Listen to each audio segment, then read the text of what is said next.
Hello, everybody. Today we're going to be taking a look at the DATASIM project. This is a project that is currently in alpha that we're working on with ADL. Just to get started, I wanted to say thank you to the ADL team, both for helping throughout the course of this project, in addition to putting on this webinar series. I'd also like to say thank you to the team at Yet Analytics that have been working on this solution for much of the past year.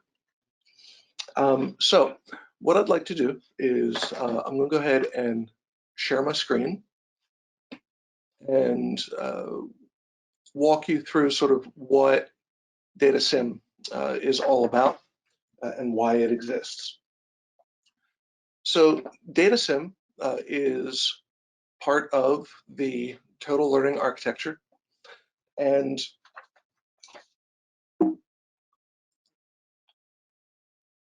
you might ask, what are we trying to do?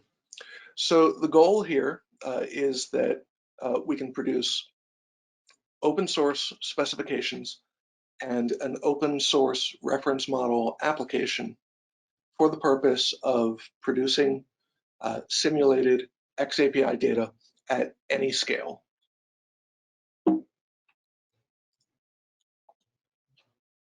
The purpose in simulating and generating this xAPI data is to both benchmark and stress test all of the different elements of the total learning architecture, as well as to evaluate the implementation of xAPI within the TLA. So DATASIM datasets will allow us to test hypotheses around xAPI data design and will help us to test the realities of how our system and our infrastructure responds to xAPI data at scale. So DATASIM provides access to testable big xAPI data that can inform DoD learning and training modernization policy. And it's been a missing link for xAPI adoption. While in the commercial space, there are both vendors and customers of xAPI who have created large data sets for their own internal uses. Something that's really been missing is the availability of large-scale exemplar testing and evaluation data sets that highlight all of the attributes and capabilities of xAPI and xAPI profiles. We believe that by making this an open source and publicly accessible platform, that DoD and government stakeholders, as well as partners throughout industry, will finally have access to big public open source data sets in order to test hypotheses. Today, there are test data sets being created, but they are generally very labor intensive and high cost. They're often created either from live events where we may have a testing scenario and we get several dozen people together, put them on computers or sensors and produce xAPI data, but that's of limited scope, obviously limited scope in terms of both time frame and the quality and amount of data that can be produced within that time frame, as well as the hassle and cost of bringing together lots of people for the purpose of building essentially a test data set. They can also be created by hand, but here this is very labor intensive It suffers from human error and lack of scale.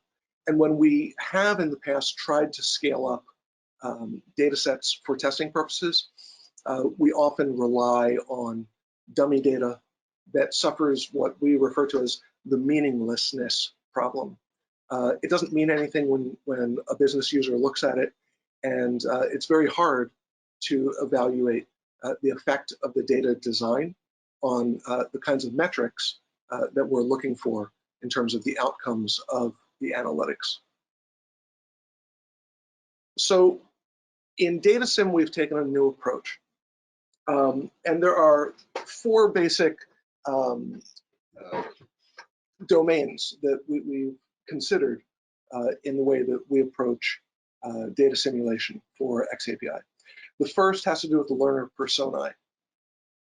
In the same way that in the domain of marketing or advertising technology, there is a concept of the single view of the consumer, which brings together all of the digital touch points that the consumer engages with that are part of a company's or a platform's data assets.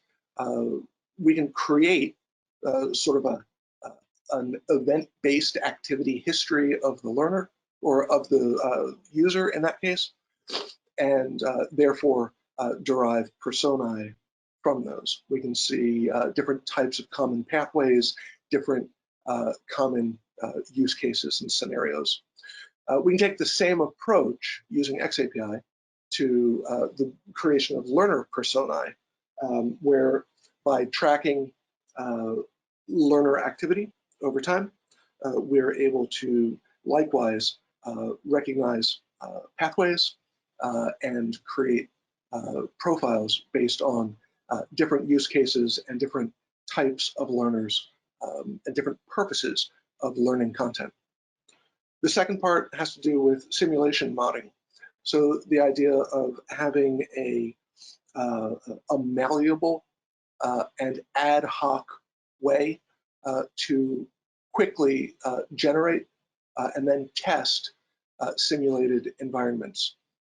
When we are creating a data set in DATASIM, we are essentially simulating a world within which learning activity occurs. We are setting parameters on that world, and then we're letting it run, generating the data. The third is the idea of non-player characters from gaming. The idea of the characters that interact with the player. You can sort of think of the simulated learners that exist within a DATASIM simulated world as non-player characters. We can adjust variables about that character's location, the time that they're working, in future iterations, elements of personality and behavioral characteristics, providing the simulation itself with a bit more fidelity as to the activity that occurs within it. While DATASIM is not meant to be totally 100% high fidelity and therefore something that can be used for predictive purposes, instead what we're trying to do is reach an amount of fidelity as to the type of activity so that we can look at the effect of that activity on the system for testing and evaluation, and we can look at the outcome of the activity in terms of whether or not the kinds of metrics that we're able to collect from given types of activity line up to our objectives analytically. And the last part is digital twins. This comes out of industrial technology in the same way that no two ships really share all the same characteristics between their engine rooms. And therefore, if you really want to train someone on working on a specific ship, you would ideally create a digital twin of that engine room, whereas somewhere else they would create a digital twin of the engine room of a different ship, and therefore you could train people in the simulation of that specific engine. Likewise, we're taking this idea to the idea that different types of instruction and instructional design and different customers and end users will have different purposes. No two are the same. And so we want to create the ability as closely as reasonable for the purpose of testing and evaluation of the systems. We want them to be able to simulate those unique environments. So the solution is DATASIM. DATASIM is the Data and Training Analytics Simulated Input Modeler. It brings xAPI into the space of big data, big xAPI data, as it were. It fully leverages xAPI profiles and the analytics possibilities there, and it fulfills the role of providing data for the purpose of TLA testing. So how does it work? What I'd like to do is actually take you through some screenshots of the wireframes that were done during the pre-alpha. Then I'm going to show you the sort of command line generation of data from the pre-alpha. And then we'll actually take a look at the alpha itself and how it works today. So just to get our bearings, these are the wireframes from DATASIM. You see that there are 4 main elements. These are profiles, personae, alignments, and parameters. And we're able to add data to each of those boxes. So the profiles box contains our xAPI profile, and a valid xAPI profile is required for DATASIM to generate xAPI statements. There's a lot of work being done on profiles currently. There are several available for public use, and one of the major projects going on at ADL is the creation of a profile server. So we fully leverage xAPI profiles as a way to model the domain of learning activity that we're going to be simulating. For the personae, we have predefined xAPI actors. They are the ones upon whom the simulation will be based. And these personae are required to run a DATASIM simulation. These take the form of a JSON object containing an array of conformant actors, which you can see in the persona box. Under alignments, an alignment, and that's down here in the lower quadrant on the left, an alignment represents a way to influence the simulation by explicitly weighting an actor's relationship to part of the xAPI profile. Each actor can have alignments to multiple parts of the profile, and the weight system ranges from -1 to 1, with 1 being an extremely high propensity for interaction in the simulation, and -1 being the opposite. During the simulation, these weights factor in, but do not completely predict the outcome, as there still is randomness in actor behavior.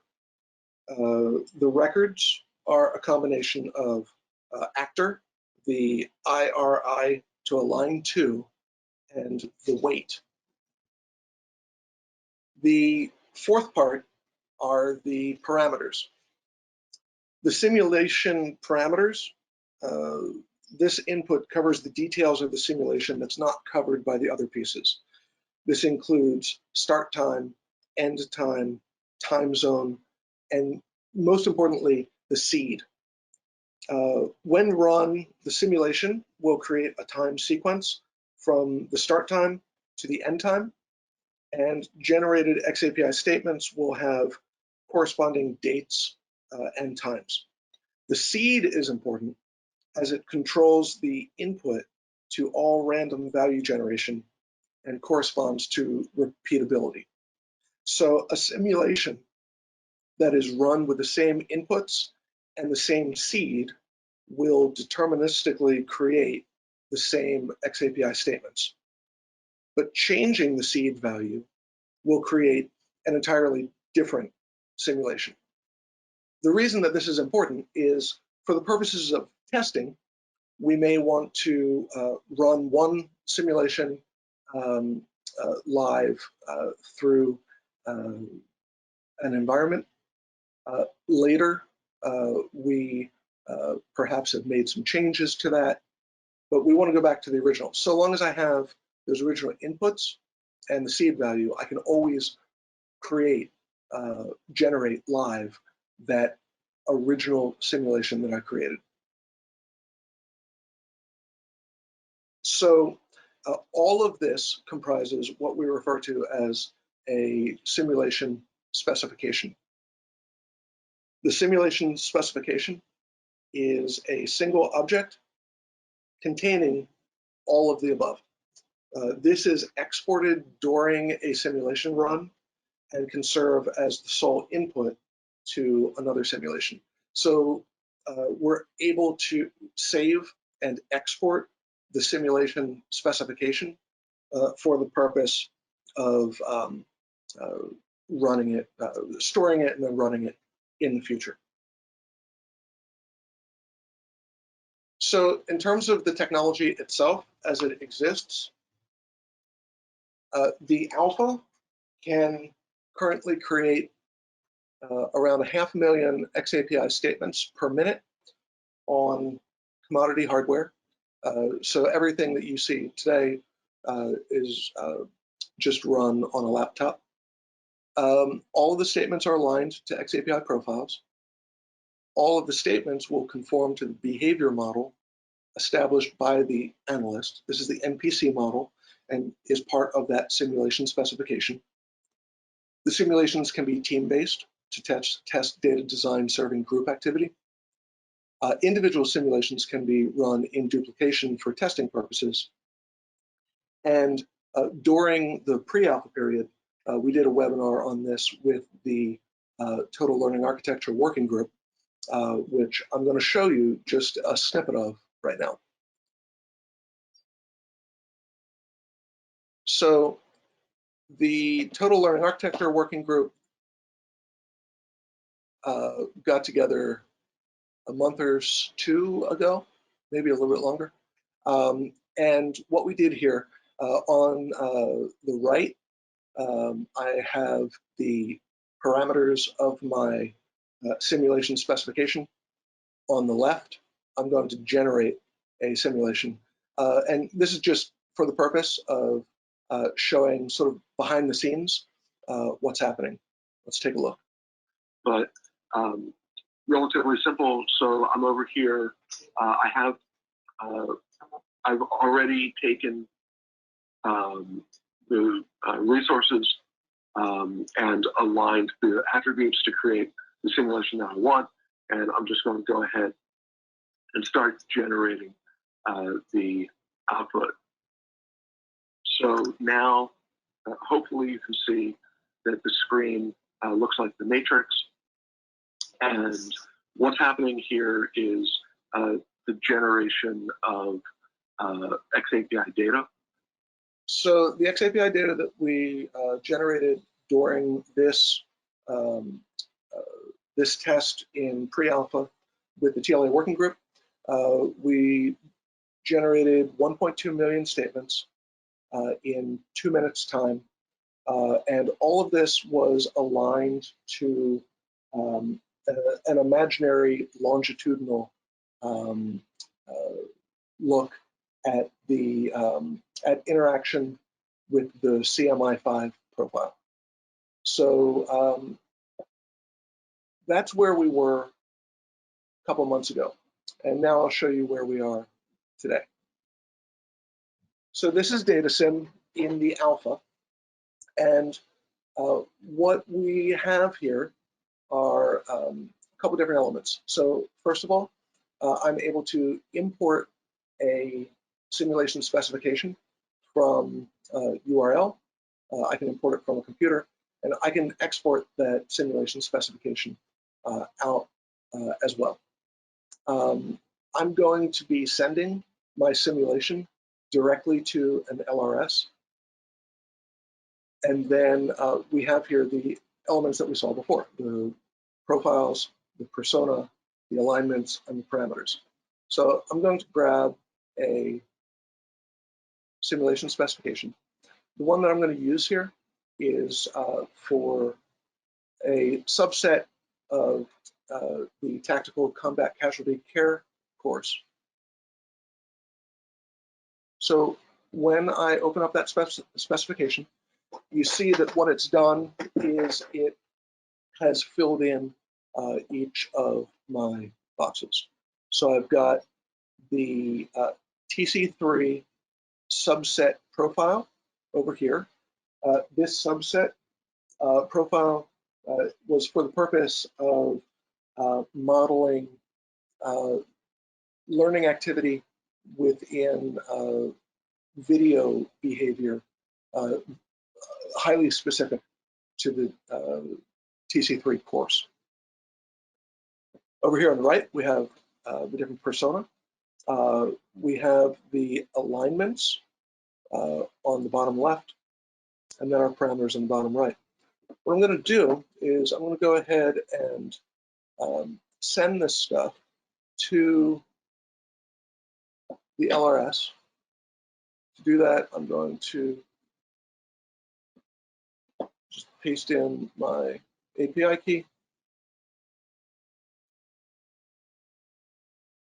and paste in key secret. And I'll put in the password. Now, what we want to show here, we're not going to do an enormous simulation just for the interest of time. But what we want to show is using DATASIM and using other TLA resources, you should be able to generate a data set to a specification, save that data set, validate it and store it in an LRS, draw it out of the LRS, and create queries and visualizations on that data set within minutes. That's the goal here. So let's see what happens. We're going to send it to the LRS and hit run. All right, it's running the simulation in the background. It's going to take a moment and should pop up once the simulation is finished.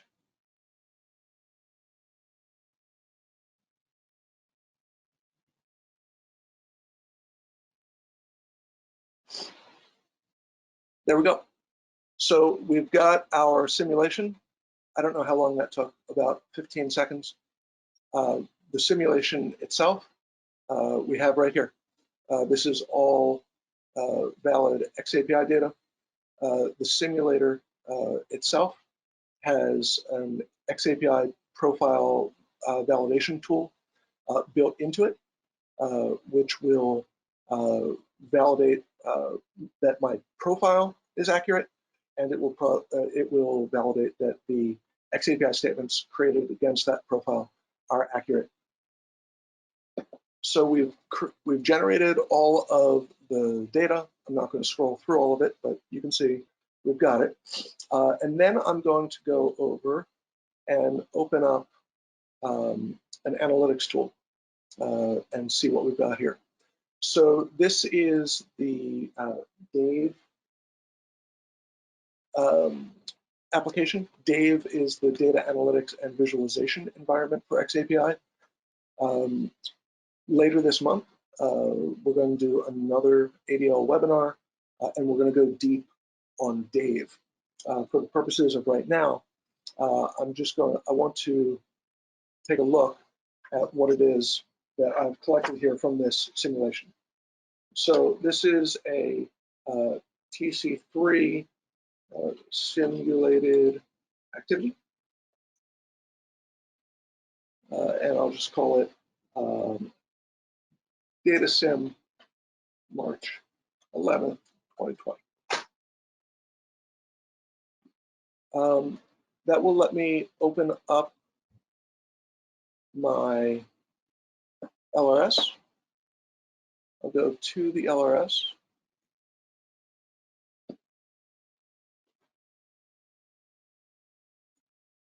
And I'm going to put in the key and the secret.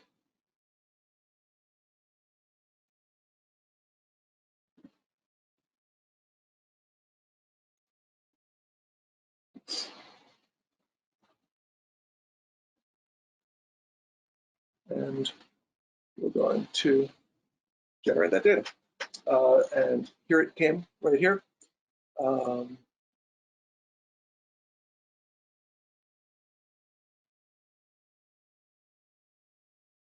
you know what I did? I put in the wrong key and secret. That's all right. I will just change that.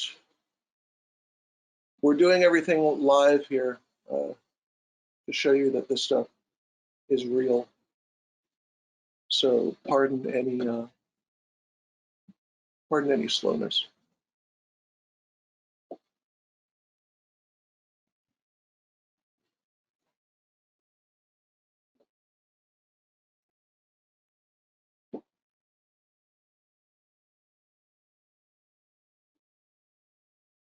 Okay, so now I've put in the correct credentials, and you can see it's loading up the data set. Okay, so it just loaded up the data set that we just created. I can create a new analysis. So this is going to be my TC3 testing. When I load up that analysis, what Dave does here, it provides me with a query editor and then a visualization code editor. So I'm going to go ahead, I'll use a query template. Let's use learner engagement. We'll see how often people engaged with activity within the TC3 profile in the simulation. And then for my visualization, let's go ahead and start, just do top 10. Okay. So then I can run my visualization. And here I have the information that I just so I have an analysis of the information that I just generated that data set from. I'm going to make this a little bit bigger so we can see it. All of the aspects here are manipulable and live. So everything that you're looking at, we're doing right now. I can go into that visualization code editor and change things around. So, like, for example, if I want to see the bottom 10 instead, likewise, I've got that here. And I can make that, again, just easier to see. All of this data from the visualizations is exportable. So here I can export the JSON of that visualization. That code is here. It's actually aligned to an open source specification called Vega. And it's nice because one of the things it allows me to do is run simulations out of any LRS from any vendor and not have to rely on whatever database architecture that LRS is built on. It's completely agnostic to that. So a nice way to create portable visualizations. And then I could export that, put it into a file. So from there, what we did is we went from zero data to a simulated data set validated against the TC3 subset profile. We chose the parameters of our simulation specification. We generated the data set, validated the data against the profile, saved the data in an LRS, went over to a business intelligence tool, pulled the data out of the LRS, queried the data, and produced a couple different visualizations that then we could export either as code or as visual information. And I think we did this in just a couple of minutes. That's the idea here. That's the power here. We're showing pretty simple examples, but you can quickly extrapolate to understand how this can be used for ad hoc testing, evaluation, both on the data design itself, as well as benchmarking features when we're looking at how the system, the TLA system itself, handles the kind of data that we're pushing through. What I would like to do, I'm going to go ahead back to here and show you some of the other aspects of sort of the UI of the reference model. So each of these 4 sections are exportable. So if I, for example, really nailed down my alignments. So this is an alignment directly between the profile and the aspects of the TC3 curriculum that we want to test. I can export that file and save that as a JSON alignments file right there. And I can use that again. Again, we're trying to make everything portable, reusable, and entirely open source. If I want to dig in closer, so I want to look into what's in these personae, I can see here these are the elements of these are the actors that I'm using. I can switch over and look at the alignments between those actors and the specification. Look at the parameters. In this case, the time signature is when the simulated activity within the simulated world is taking place. If I were to increase our time period from, in this case, what was a couple seconds to several years or a decade, I could produce very large longitudinal simulations. And then lastly, I'll sort of open it up for some questions and conversation. But within Dave itself, there is a variety of types of analysis that we can do. So for example, I have we looked before at learner engagement, and there I can run a visualization to show me my learner engagement. There's a template for task determination, which is looking at the relationship between an actor and how many times they attempt to do something before succeeding, and looking for actors who have high levels of task determination in doing that. We have things like activity engagement, so which pieces of content are most and least used. So again, if I just want to see this a little bit better, here I can see different pieces of content that we're most actively engaged with. And then I can do things like look at raw score averages. So in this case, I'm going to, I know that within my data, I have a activity that has a raw score. And what I want to do is take a look at what that looks like. So here what I've done is these are an average of the raw scores from the different activities that were assessment activities within the data set that I simulated. And then likewise, if I want to do a linear regression here, what I'm looking at is we looked at scaled scores by hours a day, and we see sort of what that looks like over time in the form of a regression. So lastly, we're going to, let's try this. We're going to pull in another data set maybe.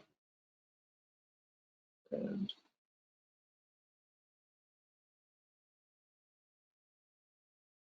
so here, what I'm actually going to do is I'm going to clear it out. And then I'll import another data set.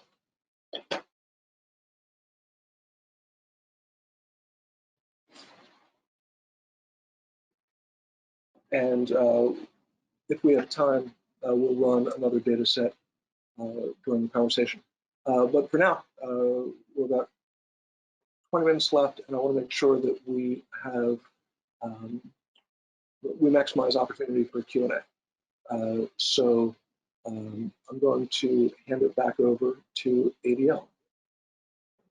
Okay, all right, thanks, Shelly. Hold on, I'll take the presentation back.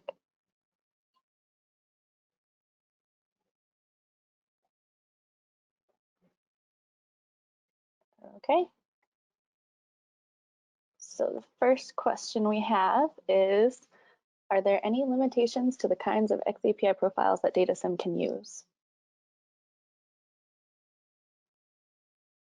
Good question. They just have to be accurate, valid profiles. One of the things that will happen is DATASIM, like I've mentioned, has a profile validator as a feature.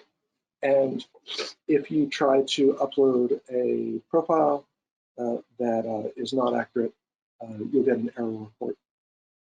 So in that way, it's actually kind of interesting because it allows you a very quick ad hoc way also to test profiles. Okay.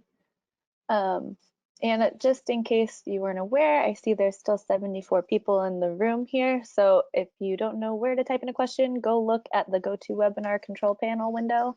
There should be a little window that says questions, and you can type in your question there. Okay, ready? Next question. What kinds of learner characteristics will be configurable? So what we need as we continue on into the next year of development are sort of good recommendations as to behavioral or personality sort of established sets of data that exist, especially for DoD stakeholders.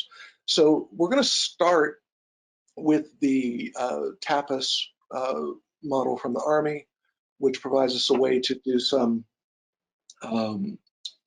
take known quantities in terms of personality characteristics that are already being collected and evaluated by the Army for during onboarding and basic training. That's a good start. we would love any outreach from anyone who thinks that they have unique sort of behavioral characteristic or personality sets, sort of similar like that we can sort of help model the behaviors and the characteristics of these learners within the simulation. That'll be a big part of next year. So totally open to have conversations with anyone who's interested in that aspect. All right. Next question is, how is security handled? Well, right now, as you can see, we were just running that with a password. And as you can imagine, right now, my engineering team is changing that password. For demo purposes, we have that set up, but certainly there is a big security issue related to the fact that essentially you could set this up as a DDoS machine and just create massive simulations and point them at an LRS. So what we want to do is, as part of the next year of development, work out sort of the proper protocols in terms of authenticating users of what will be the beta of DATASIM, so that all of that is trackable, and there will be as well sort of throttles put on DATASIM, so that you would have to do a lot of work in order to use this in a way that it should not be used.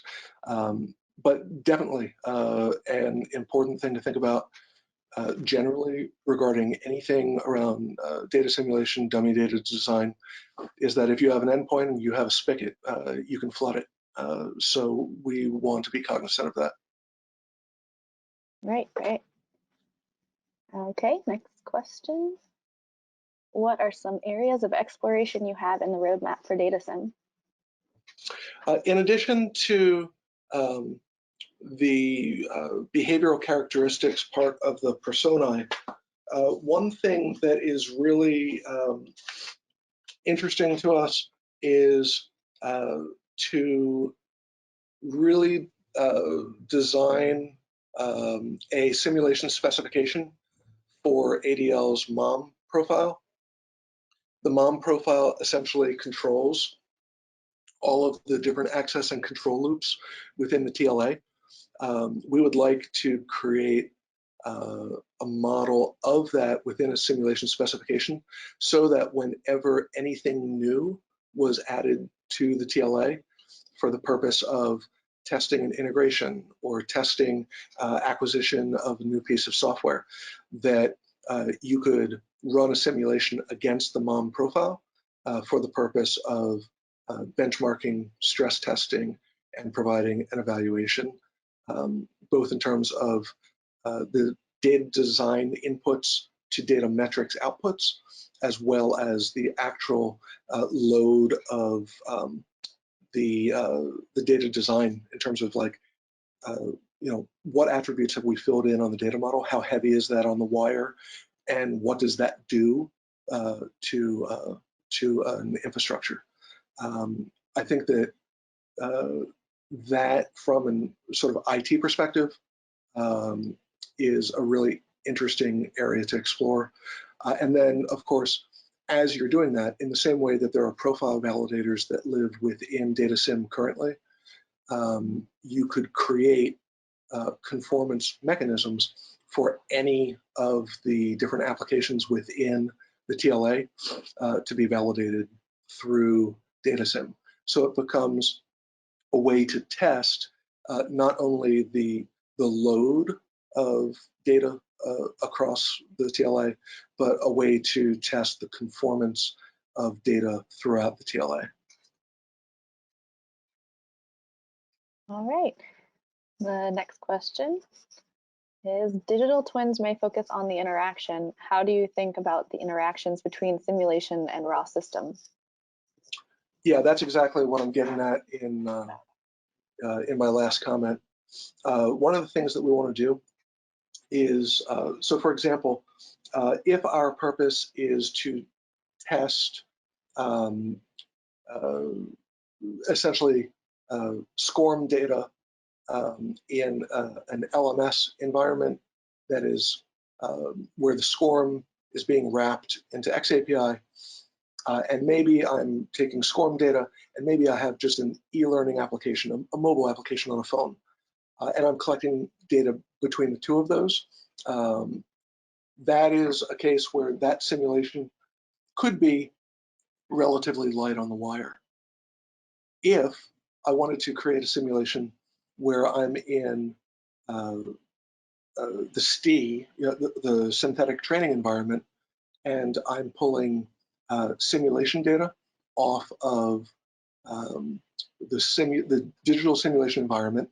I'm pulling data off of the augmented reality headset that a user within that environment is engaged on. I may be collecting biometric data live via wearables from the user who's using the augmented reality within the hybrid simulation. There, all of a sudden, I'm producing an enormous amount of data. It's a simulation, the data simulation, but it's of a completely different scope and scale, and therefore we should expect it to have different outcomes on what you're calling here the raw system itself. And I think we need answers to both of those questions. What is the implication of 600,000 people using an LMS, producing SCORM data, using an e-learning application, driving that through a learning record store? What does that actually feel like on the wire? What is the impact of the instructional design on the data model, and what do the metrics look like on the other side? And then secondly, in the case of hybrid simulations, augmented reality, biometrics, what kinds of raw infrastructure do we need to support that, even at a limited scope of the number of learners, where 5 learners in HaloLens might be producing as much data in a synthetic training environment within a half hour as 100,000 users of an LMS in a month. So looking at those different characteristics, I think will help us to create those benchmarks that we need within the TLA, so that we can recommend to the people who are either procuring new technologies for TLA type environments within the DoD, or they want to add integrations to an existing environment, they should have benchmarks on what those things should look like. And that's a way that we would like DATASIM to function, to provide those benchmarking tools. Great, thanks. Okay, the next question is DATASIM aiming to be used for testing performance of systems under load? Yes, DATASIM should be able to produce data of any scale, and then obviously it would be on, that's going to have an impact upon whatever system that either you are simulating or that you're pumping the data into or through. Certainly, DATASIM, if you run it at scale, like we said in the question about security, you could completely open up the fire hose and absolutely DDoS a system. There may be cases where, for stress testing purposes, you want to do that sort of thing. It certainly will tell you something about the performance of your learning record stores, the different microservices and middleware that support the TLA under those circumstances. That would be a goal. All right. Okay. Next question. is DATASIM and Dave are open source located at github.com, and they are in closure. Any particular reason for closure? Yeah, a couple of things. Number one, so our firm, Yet Analytics, we exclusively work in the space of xAPI and learning analytics, and we made a decision early on that closure as an immutable data and functional programming language would be ideal for a specification like xAPI that itself calls for immutability. Functional programming provides a number of advantages in terms of the ability to rapidly prototype, as well as advantages in the relationship between where in functional programming, there's this idea that code is data and data is code. And this aligns very well with many of the implications of these technologies once we start applying artificial intelligence.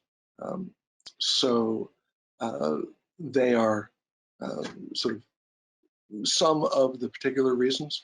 I'm sure that our engineering team would be more than happy to talk to anyone for hours on end about all of the other reasons. But thanks for the question. All right. I think we've got time for maybe one or two more questions. This one is, will the learner data created by DATASIM be high fidelity or real enough to eschew using human subjects for learning science research efforts? This is that a skew? Sorry, go ahead. This is my favorite question. I had the ability to talk about DATASIM last week at the Human Systems Conference, and this question came up. And I think that one of the things that this type of technology does is it sort of helps to challenge what it is that we're talking about when we're talking about something like learning science research efforts. And what I mean by that is it is not DATASIM's purpose to create, nor do I think it's possible to create such high fidelity that it has the actual sort of validity of a sentient learner. I don't think that that is at all the focus here. So in terms of using human subjects for learning science research efforts, if your purpose is to look at, hey, does this type of content produce this type of outcome among human subjects, I would not use DATASIM for that purpose. Where I would use it is if you said, we need to understand the implications of the data design at the instructional design level on the ability to produce meaningful metric outcomes at scale. That is something where we could test using DATASIM. We could create xAPI profiles. We could create a simulated NPC population and let it run. And what we would see is pretty good fidelity when it comes to the types of activity as can be modeled via the xAPI profile. And therefore, the types of things that we can contribute to, including decisions about what verbs to use, decisions about what statement templates to use, decisions about how to cross-reference profiles and decisions on how to leverage linked data outside of our immediate environment for the purpose of providing context to the metric outcomes all the way downstream. I also think that there's another thing here, and that is that DATASIM does allow us to create data sets that can simulate learning at a global scale.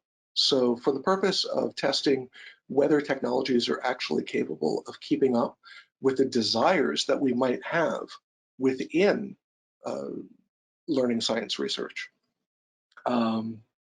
desires to get certain types of information, or to be able to understand whether it's even possible to test certain types of things from a technological feasibility angle.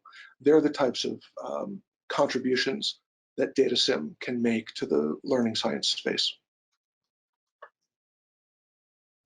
Great. Okay, I think we've got time for one last question. If you can answer quickly, here we go. Can the community participate in this development? If so, how? Yeah, both DATASIM and Dave are Apache 2 open source projects that are available on GitHub, and anyone is invited.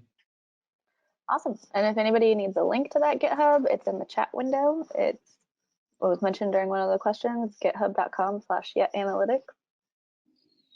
And I think that's probably about all the time that we have for today. But thank you so much for that presentation and for answering all of these great questions. Thank you, and thank you all for coming out today to hear about DATASIM. Yeah, I just want one last thing before we leave. I wanted to plug your next webinar, which is happening towards the end of the month. It's March 25th, same time, 2 o'clock on a Wednesday. So if you have anything you would like to say about Dave really quick, go for it. Sure. So we showed you some of the capability of Dave in the demonstration today. We'll go a lot deeper on that, and we'll also talk about how to build and create your own queries using Dave templates. Okay, and I'm actually going to drop a link to that webinar in the chat window, and we'll leave it open for a few minutes so that way people can get to it and they won't lose the link. If you also want to find the link to that webinar and the description, it is on adlnet.gov. But if you're still logged in and you look at the chat window, I just sent the one that says attendee.gotowebinar.com. That one is for the Dave webinar. Oh, just kidding, sorry, that's for the DATASIM webinar. Hold on a second. New link coming everybody's way right now. Okay, yep, it's the new link that I just sent. All right, I'll leave it open for a little bit, but thank you to Shelly and thank you to everybody who watched in and sent in their questions. This was a really great webinar. Thank you. All right, we'll leave it open and have a good day, everybody.